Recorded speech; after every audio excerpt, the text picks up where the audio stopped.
মদের হরফ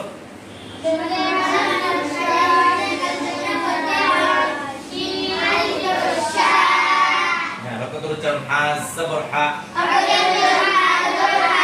প্রত্যেকে আঙ্গুল ধরে যেটা পড়ানো হচ্ছে যে হরফ হ্যাঁ বড় দেখি আরে অ এক আলিফ মদ হলো কি কারণে জবরের বাম পাশে খালি আলিফ হওয়ার কারণে অ এক আলিফ মদ হলো কি কারণে জবরের বাম পাশে খালি আলিফ হওয়ার কারণে হরকতের উচ্চারণ তাড়াতাড়ি করতে হয় লাম জবর লা ক্বালা ক্বালা তাহলে অ মদ হলো মদের হরফ এক আলিফ টেনে পড়ানো লা হরকত উচ্চারণ তাড়াতাড়ি